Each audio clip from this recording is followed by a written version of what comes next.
அனைவருக்கும் வணக்கம்.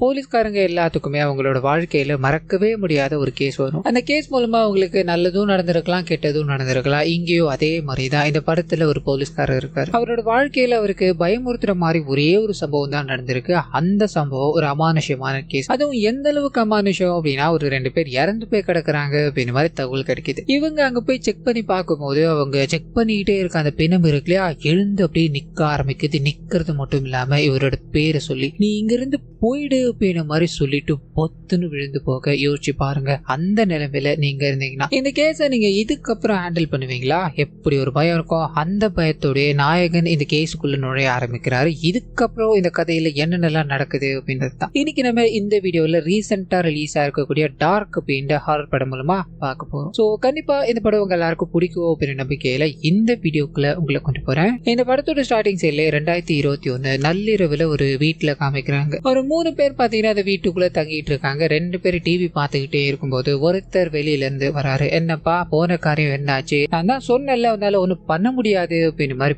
பேசிக்கிட்டே இருக்கும்போது திடீர்னு உள்ள வந்து என்ன இருக்கா இல்லையா, கையில ஒரு பேன் இருக்கு. அதாவது ஒரு பெரிய தோசைக்கல்லு மாதிரி இருக்கு. அதை எடுத்து அவரோட தலையிலே அடிக்கும் போது தலைக்குள்ள பதிஞ்சு அந்த இடத்துல அவர் இறந்து போக இன்னொருத்தர் பயந்து பயந்து ஓடி வந்து பார்க்கும்போது அவரையும் கொடூரமான முறையில சாகடிக்கிறார் அப்படின்ற மாதிரியும் 2 பேரும், அதாவது 2 பேரோட பிணங்களும் ஒரு ஓரமா வைக்கப்பட்ட நிலையில இருக்கும்போது இவங்க 2 பேரையும் கொலை பண்ணார் இல்லையா, அவர் தன்னைத்தானே கொளுத்திக்கிட்டு இவங்க மேல அப்படியே உட்கார ஆரம்பிக்க 3 பேரும் எரிஞ்சுக்கிட்டு இருக்காங்க. அண்ட் இதுக்கப்புறம் இங்க என்ன நடந்தது அப்படின்றத காமிக்காம கட் பண்ண 2025 ஒரு கவர்மெண்ட் ஆபீசர் உருவாக்குற அகாடமியில பாலச்சந்திரன் அப்படின்ற ஒரு போலீஸ் ஆபீசர் அங்க இருக்கிற பசங்களுக்கு ஒரு மோட்டிவேஷன் டாக் கொடுக்கணும் அப்படின்னு மாதிரி போக நிறைய விஷயங்களை பகிர்ந்துக்க ஆரம்பிக்கிறாரு. நீங்க பயமே இல்லாம உங்களுக்குள்ள நீங்க ஒரு கவர்மெண்ட் ஆபீசர் ஆனா என்ன பண்ணுவீங்க அப்படின்ற கேள்விகளை தினந்தோறும் கேட்டுக்கிட்டே இருந்தீங்க அப்படின்னா கண்டிப்பா நீங்களும் ஒரு நாள் நல்ல நிலைமைக்கு வரலாம் அப்படின்ற மாதிரி பேசிக்கிட்டே உங்ககிட்ட ஏதாவது கேள்விகள் இருக்கான்னு கேட்கும்போது அங்க இருக்க ஒரே ஒரு பையன் மட்டும் எழுந்துக்கிறா. சார் நீங்க பயத்தை பத்தி நிறைய விஷயங்களை சொல்லிக்கிட்டே இருந்தீங்க இல்லையா,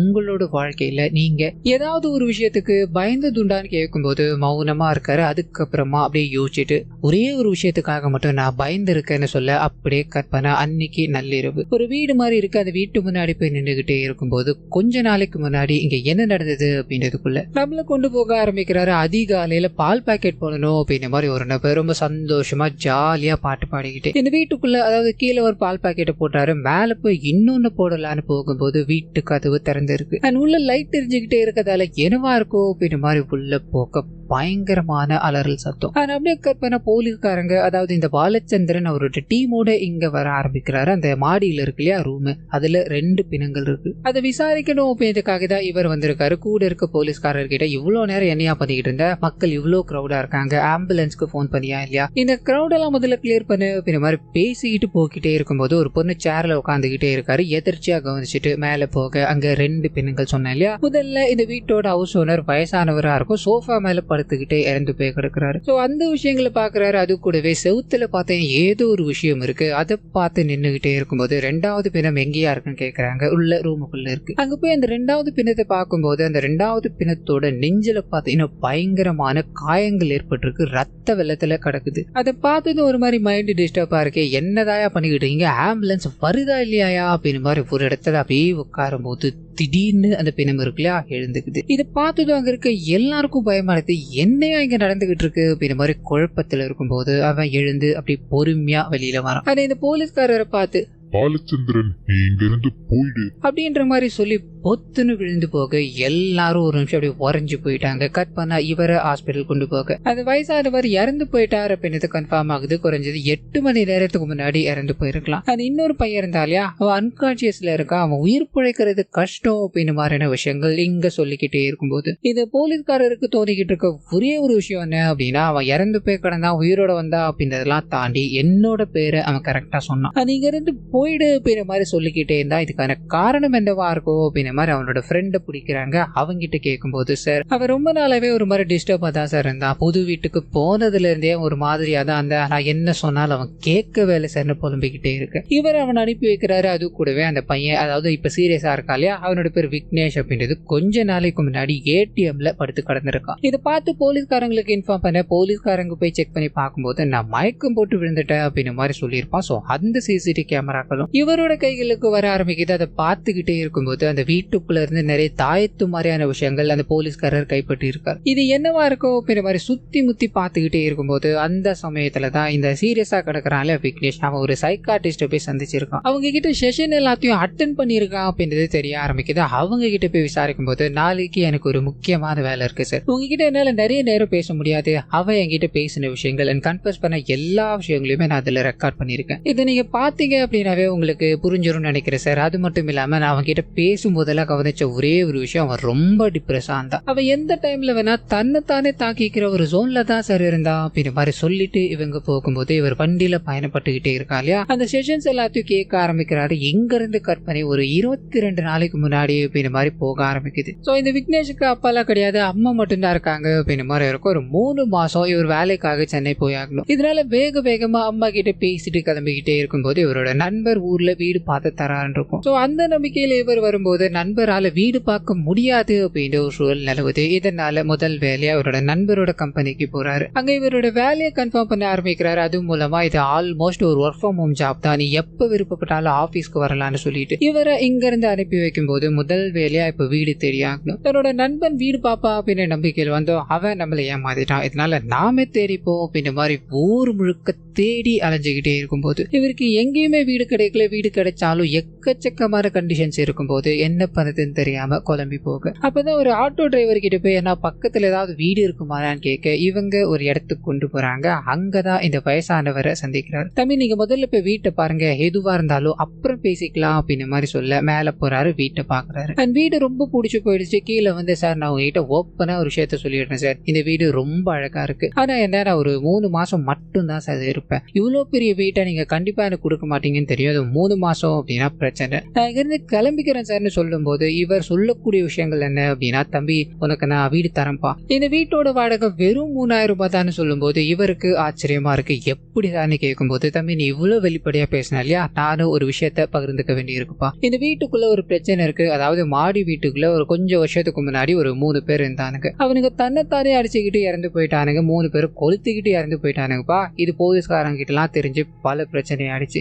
அதுக்கப்புறமா கொஞ்ச நாள் கழிச்சு இந்த வீடு எல்லாத்தையும் ரெனோவேட் பண்ணி ஒரு புது தம்பதியர்கள் வந்தாங்கப்பா. கொஞ்ச நாள்லயே இங்கிருந்து ஓடி போயிட்டாங்க. போகும்போது இந்த வீட்டுக்குள்ள இறந்து போன 3 பேரும் இருக்காங்க அப்படின்னு மாதிரி சொல்லிட்டு போயிட்டாங்க. அன்னில இருந்து ஊருக்காரங்க எல்லாமே இது பேய் வீடு, பிசாசு வீடு அப்படின்னு மாதிரி சொல்லிக்கிட்டே இருக்காங்க. இதனால இந்த வீட்டை என்னால விற்க கூட முடியலப்பா. எனக்கு ஒரே ஒரு ஆசை தான் இருக்கு, இந்த வீட்டை வித்துட்டு போய் என்னோட ஊர்ல நான் சந்தோஷமா இருக்கணும் அப்படின்னு தான். நீ இந்த 3 மாசம் தங்கிட்டு வெளியில போனா கூட இந்த வீட்டுல ஒன்னும் இல்லை அப்படின்ற மாதிரி நான் ஈஸியா வித்துட்டு போயிடுவோம்ப்பா, இது உனக்கு ஓகேவான்னு கேட்கும்போது, சார் 3000 ரூபாய்க்கு இவ்வளவு பெரிய வீடு தரேன்றீங்க, நான் 3 பேர் இல்ல சார் 30 பேர் காலியான கூட இங்க இருப்பேன் சார் அப்படின்னு மாதிரி அடுத்த நாளே தன்னோட நண்பரோட வந்து இந்த வீடு மொத்தத்தையும் கிளீன் பண்ண ஆரம்பிக்கிறாரு. ஒவ்வொன்றத்தையும் அழகா எடுத்து வச்சுட்டு தன்னோட நண்பனை, நீ இதுக்கு மேல வேணாப்பா, என்னோட வேலையை நான் பாத்துக்கிறேன் அப்படின்ற மாதிரி சொல்லிட்டு இவர் தன்னோட வேலைகளை இரவு நேரத்துல பாத்துக்கிட்டே இருக்கு. திடீர்னு லைட் ஆஃப் ஆகும். இவருக்கு என்னடா இது முதல் நாளே எப்படி இருக்கு அப்படின்ற மாதிரி மௌனமா இருக்கும்போது கரண்ட் வருது. வேலையை கண்டினியூ பண்ண மறுபடியும் ஆஃப் ஆகுது. இதனால ஒரு மாதிரி டென்ஷன் ஆகி என்ன இது அப்படின்ற மாதிரி வெளியில வந்து நிற்கும் போது அந்த வயசானவரோட பெண் இருக்காங்க இல்லையா, அவங்க அங்க அப்படியே கேட்டு பக்கத்துல நிக்கிறாங்க. இது இவர் கவனிக்கிறாரு. உங்களோட அப்பா இல்லையான்னு கேட்கும்போது இவங்க உள்ள போறாங்க. கொஞ்ச நேரம் கழிச்சு அவர் வந்து கேட்டை நோக்கி போய்கிட்டே இருக்கும்போது, சார் இங்க இருக்கேன், இந்த வீட்டுக்குள்ள அடிக்கடி கரண்ட் போகுமா சார்னு கேட்கும்போது, தம்பி சிரமத்துக்கு மன்னிக்கணும், இந்த ஏரியாவே அப்படிதான் தம்பி, கொஞ்ச நேரத்துல வந்துடும், ஒன்னும் பிரச்சனை இல்லை தம்பி அப்படின்னு மாதிரி அனுப்பி வைக்கும்போது கரண்ட் வர ஆரம்பிக்குது. இவர் படுத்து தூங்கிக்கிட்டே இருக்கும்போது சின்னதா ஏதோ ஒரு டிஸ்டர்பன்ஸ், இது இவருக்கு பெருசா எதுவும் அஃபெக்ட் ஆகுற மாதிரி தெரியல. நல்லா தூங்கிட்டே இருக்கும்போது வீட்டுக்குள்ள நிறைய இந்த தாயத்தெல்லாம் கட்டின மாதிரி ஒரு உருண்டை மாதிரியான ஒண்ணு இவரோட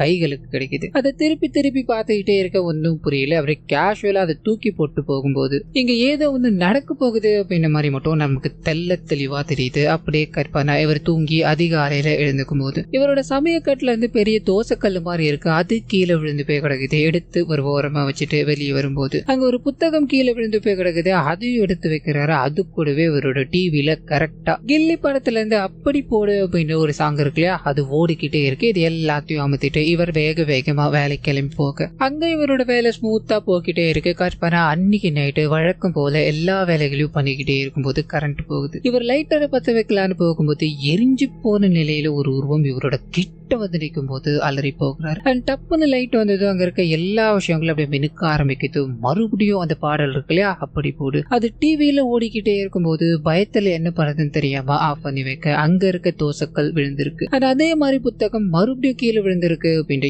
எல்லாத்தையும் நோட் பண்ணும்போது இவருக்கு இங்க என்னமோ இருக்கா இல்ல நமக்குள்ள இந்த மாதிரி தோணிக்கிட்டு இருக்கா அப்படின்ற ஒரு இலூஷனுக்குள்ள போக ஆரம்பிக்கிறாரு. இவரோட நண்பர்கிட்ட எப்பயுமே இவர் சிரிச்சுதான் பேசுவார். இந்த சம்பவத்துல இருந்து, அதாவது இந்த மாதிரியான சம்பவங்கள்ல இருந்து இவரோட முகம் மாற ஆரம்பிக்குது அப்படின்ற மாதிரியும் ஒருத்தருக்கிட்டையும் ஒரு விதமான கோபங்களை வெளிப்படுத்திக்கிட்டே இருக்கு. இவரோட இயல்பு வாழ்க்கை பாதிக்கப்பட ஆரம்பிக்குது. வீட்டுக்கு போனா டெய்லி அந்த 3 விஷயங்கள் மட்டும் அப்படியே நடந்துகிட்டே இருக்க கோபப்படுறாரு. இது எதனால நடந்துகிட்டு இருக்கு, இது நமக்கு வேண்டாம் அப்படின்ற மாதிரி புக் இருக்கு இல்லையா, அந்த புக்ல ஆல்வேஸ் சம்மன் ஃபாலோஸ் யூ அப்படின்ற மாதிரி எழுதப்பட்டிருக்கு. அந்த புத்தகத்தையும் தோசைக்கல் எடுத்துக்கிட்டு வெளியில போறாரு. இது நமக்கு வேண்டாம் அப்படின்ற மாதிரி வேகமா ஒரு பெரிய பள்ளத்தை தோண்டி புதைச்சு வச்சுட்டு இவரோட வீட்டுக்குள்ள வந்து தூங்க ஆரம்பிக்கும் போது மறுபடியும் அதே பொருட்கள் வீட்டுக்குள்ள இருக்க ஆரம்பிக்குது. அது மட்டும் இல்லாம இவருக்கு டிவியில இந்த பாடல் மட்டும் ஓடிக்கிட்டே இருக்கு இல்லையா, டிவியை புடுங்கி ஒரு இடத்துல வச்சிருப்பாரு. அதுல ஒயர் கனெக்ஷனே இல்லை அப்படின்னாலும் அதே பாடல் மறுபடியும் போய்கிட்டே இருக்க பயத்தோட உச்சகட்டத்துக்கே போயிட்டாரு. பொத்துரு மயக்கம் போட்டு விழுந்துட்டு அதிகாலையில இதுக்கு மேல இந்த வீட்டுல இருக்கக்கூடாது, நீ வேற ஏதாவது வீட்டை பாருடா, நம்ம சேஞ்ச் ஆயிடலாம் அப்படின்ற மாதிரி வேகமா போய்கிட்டே இருக்கும்போது கீழே இருக்க வயசானவர் கண் கலங்கிட்டு, தம்பி உங்களை பார்க்கணும் அப்படின்னு தான் தம்பி நான் மேல வந்தேன், நீங்க வந்ததுல இருந்து எனக்கு கொஞ்சம் நல்ல நேரம் ஸ்டார்ட் ஆயிடுச்சுன்னு நினைக்கிறேன், இந்த வீட்டை விற்கணும் அப்படின்ற மாதிரி ஆளுங்க எல்லாமே வந்துட்டாங்கப்பா,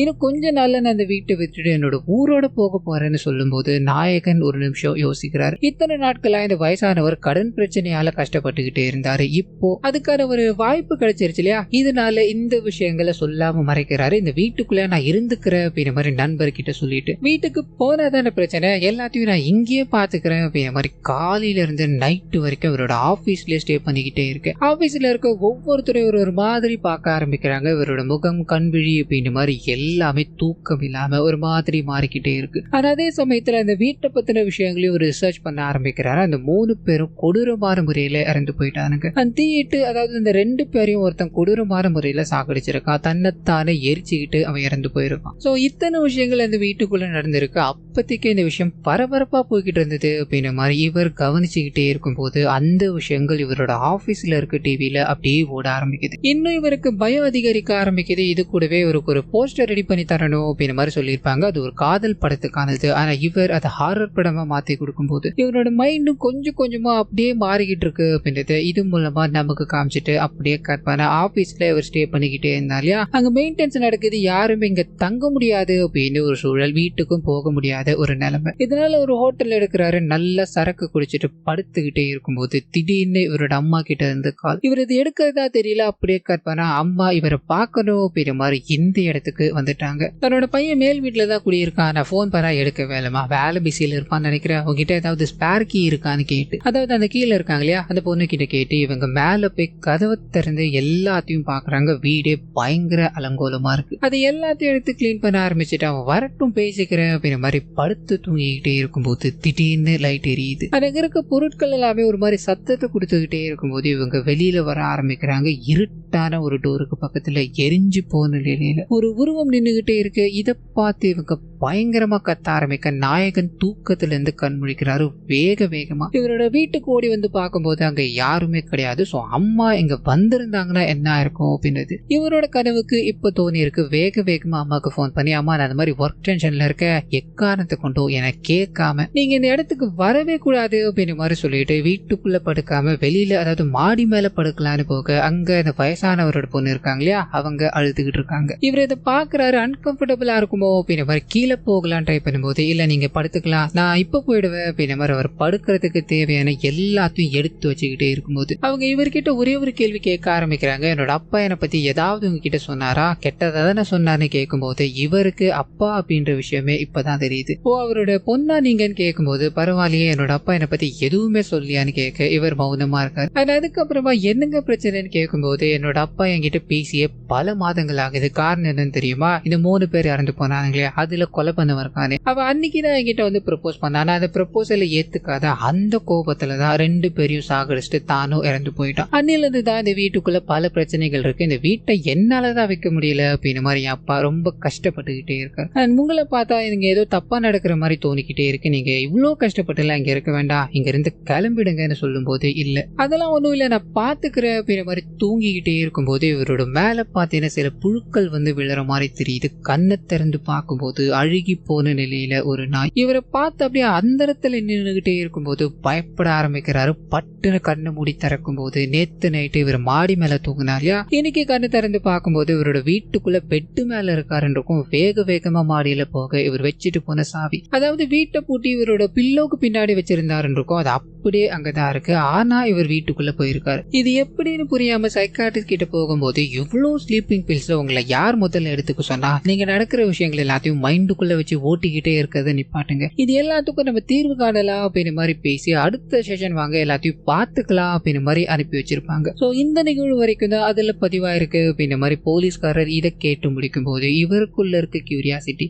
இதுக்கப்புறம் என்ன நடந்திருக்கும், இது ஒரு மாதிரி அமானுஷமா இருக்கு அப்படின்ற மாதிரி வேகமா ஹாஸ்பிட்டல்ல இருக்காரு இல்லையா, அவரை பார்க்கணும்னு போகும்போது அவர் திடீர்னு எழுந்து மறுபடியும் பாலச்சந்திரன் இங்க இருந்து போயிடுங்க, பாலச்சந்திரன் இங்க இருந்து போயிடுங்க அப்படின்ற மாதிரி மறுபடியும் சட்டையை பிடிச்சி கத்திக்கிட்டே இருக்கும்போது அந்த 2 நாளுக்குள்ள, அதாவது இந்த சம்பவம் சைக்காட்ரிஸ்ட சந்திச்ச 2 நாள்ல நடந்ததுன்னு இருக்கும், அதுக்குள்ள போக ஆரம்பிக்குது. சோ இந்த வீட்டுக்குள்ள நம்மள டிஸ்டர்ப் பண்ணிக்கிட்டு இருக்க ஒண்ணு இருக்கு அப்படின்ற மாதிரி புரிஞ்சுக்கிட்டார் இல்லையா. இதனால ரோட்ல போகும்போதெல்லாம் மயங்கி போக ஏடிஎம்ல போய் தங்க ஆரம்பிக்கிறாரு. இந்த மாதிரியான விஷயங்கள் போய்கிட்டே இருக்கு. இவரோட மைண்ட் ஸ்டேபிளா இருக்குதான்னு கேட்டா கிடையவே கிடையாது. அந்த சமயத்துலதான் வீட்டுக்குள்ள இவர் ஒரு பெயிண்டிங்கை வரையணும் அப்படின்னு மாதிரி ட்ரை பண்ண எக்கச்சக்கமான பொருட்கள் அப்படி பறந்து வந்து விழுந்துகிட்டே இருக்கு. கோவப்படுறாரு. டேய் உங்களுக்கு என்ன தாண்டா வேணும், இப்படி ஒன்னா கீழே போடுறதுக்கு மொத்தமா கீழே போடலாம்ல, எங்க டிவியை போடுவானே அவன் எங்க, உனக்கு என்னடா இப்ப அந்த பாட்டு என்னடா கேட்கணும், நீ எவ்வளவு நேரம் விட கேட்டுக்கோடா அப்படின்ற மாதிரி சொல்லிட்டு திரும்பும் போது இவர் வரைஞ்சு வச்ச வரைபடம் பாத்தீங்கன்னா அப்படியே கிழிஞ்சு போயிருக்கு. இதனால இவர் மொத்தத்தையும் அங்க இருக்க செவுத்துல வரைய ஆரம்பிக்கிறாரு.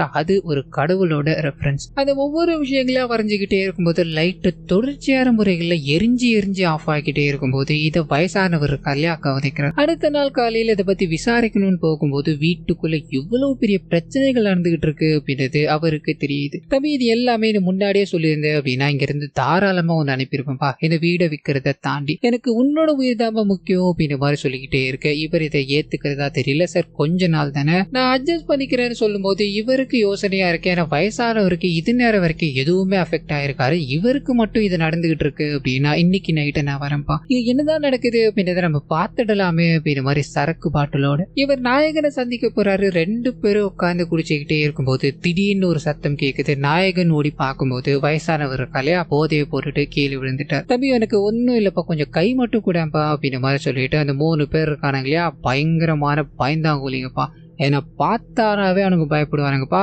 நான் கரெக்டா கதவு பூட்டிட்டு, அதாவது 10 மணிக்கு மேல கதவு பூட்டிட்டு போக்கிட்டே இருப்பேன். இதனால அவனுங்க உள்ள வரமாட்டாருங்க, சில நேரம் வெளியவே நின்று இருக்காருங்க அப்படின்னு மாதிரிலாம் பேசிக்கிட்டே இருக்கும்போது அவருக்கு அப்படியே தூக்கம் வர ஆரம்பிக்குது. தூங்கிட்டே இருக்கும்போது மறுபடியும் அந்த வீட்டுக்குள்ள அந்த அமானுஷமான விஷயங்கள் மறுபடியும் நடக்க ஆரம்பிக்குது. இவர் வயசானவர் எழுப்பலான்னு போகும்போது வயசானவரோட முகத்துல இருந்து திடீர்னு எரிஞ்சு போன நிலையில ஒரு உருவம் தெரிய ஆரம்பிக்க எங்க நாயகன் அப்படி பொத்துன்னு விழுந்து போறாரு. கண்ணை திறந்து பார்க்கும்போது வயசானவர் ஒரு இடத்துல படுத்துக்கிட்டு இருக்காரு. நீங்க இவர் உட்கார்ந்துகிட்டே இருக்கும்போது ஒரு ரூமுக்குள்ள இருந்து ஏதோ விதமான சத்தங்கள் கேட்டுக்கிட்டே இருக்கு. இவர் எழுந்து போறாரு. அங்க போய் பார்க்கும்போது இறந்து போற அந்த 3 பேர் இருக்கானுங்களா பெட்டை சுத்தி அப்படியே நின்னுகிட்டு இருக்கானுங்க. நடுவுல ஒரு உருவம் எரிஞ்சு போன நிலையில இருக்கு. இவர் கிட்ட போய் பார்க்கும்போதுதான் அது தன்னோட உருவம் அப்படின்றது தெரிய ஆரம்பிக்குது. ஒரு மாதிரி அப்படியே உட்கார்றாரு. என்னடா இங்க போட்டு குழப்பிக்கிட்டு இருக்கீங்க, இப்ப அங்க இறந்து போய் கிடக்கிறது நானே, இதை தர நீங்க சொல்ல வரீங்கன்னு கேட்க இவங்க 3 பேருமே திரும்புறானுங்க. நீ உயிரோட இருக்க அப்படின்னா அதை எங்க கிட்ட நிரூபிக்க முடியுமான்னு கேட்க பக்கத்துல இருக்க ஒரு பாட்டில் எடுத்து உடைக்கிறாரு. அதுல இருக்க கண்ணாடி துண்டு எடுத்து அப்படியே நெஞ்சில கிழிச்சுக்கிட்டே இருக்கும்போது ரத்தம் வர ஆரம்பிக்குது. ரத்தம் வருதுரா, நான் உயிரோட தாண்டா இருக்க அப்படின்ற மாதிரி சொல்லி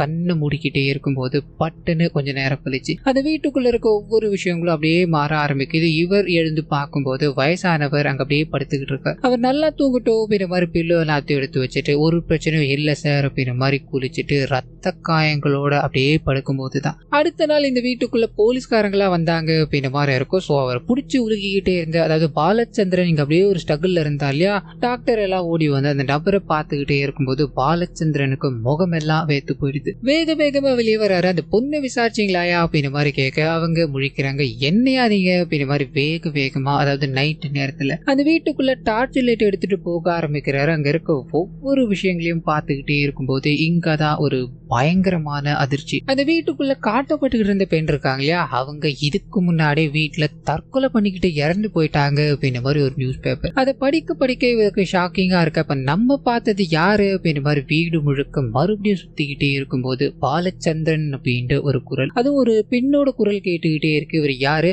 உனக்கு என்ன வேணும் அப்படின்ற மாதிரி கேட்டுக்கிட்டே இருக்கும்போது அப்பதான் இங்க நடந்த விஷயங்களுக்குள்ள போக ஆரம்பிக்குது. இந்த பெண் பாத்தீங்கன்னா பிரபு அப்படின்ற ஒருத்தனை காதலிச்சிருக்காங்க. அவன் காதலிச்சு இவங்களை ஏமாத்திட்டு போயிட்டான். அதாவது இப்போ இவங்களோட வயிற்றுக்குள்ள ஒரு குழந்தைய கொடுத்து இவங்களை ஏமாத்திட்டு போயிட்டான் அப்படின்ற விஷயம் தெரிய ஆரம்பிக்குது. அப்பா கிட்ட இந்த விஷயத்த சொல்லக்கூடிய பக்குவம் இவங்க கிட்ட இல்ல. இதனால என்னோட உயிரை நான் எடுத்துக்கிறேன்ப்பா அப்படின்ற மாதிரி தற்கொலை பண்ணிட்டு இறந்து போக இந்த வயசானவர் மட்டும் தனியா போயிட்டாரு. அண்ட் எப்பத்துல இருந்து பிரச்சனைகள் ஸ்டார்ட் ஆயிருக்கும் அப்படின்னா, இந்த வயசானவரோட வீட்டுல ஒரு 3 பேர் வரணும் அப்படின்னு மாதிரி ட்ரை பண்ணிருக்காங்க இல்லையா. அப்பதான் இந்த 3 பேர்ல ஒருத்தர் பாத்தீங்கன்னா அந்த பிரபுவ மாதிரியா தான் நிறைய பெண்களை ஏமாத்திக்கிட்டு இருக்கான் அப்படின்ற மாதிரி இருக்கும். அந்த சமயத்துலதான் இவனுங்க இந்த வீட்டுக்குள்ள வந்ததுல இருந்து அந்த பெண்ணோட உருவம் தெரிய ஆரம்பிக்குது. அது பொண்ணா பேயா அப்படின்ற எதுவுமே அவனுங்களுக்கு தெரியல. பார்த்ததும் 3 பேருக்குமே ஆசை, அந்த பொண்ணு நான் முதல்ல அடையணும், நீ முதல்ல அடையணும் அப்படின்ற மாதிரி இவனுங்களுக்குள்ள போட்டி போக்கிட்டே இருக்கு. அவங்க வெளியே வரும்போதெல்லாம் அவங்களோட பார்வை இருக்கே, அது அவ்வளோ கொடூரமா இருக்கு. இந்த பார்வை எல்லாத்தையும் இவங்களுக்கு மறுபடியும் அந்த பழைய நினைவுகளை தூண்டி விட்டுக்கிட்டே இருக்கு. பிரபு என்னை எப்படி ஏமாத்திட்டு போனாலும் அதே மாதிரிதான் இவனுங்களோ அப்படின்ற மாதிரி இவனுங்க மேல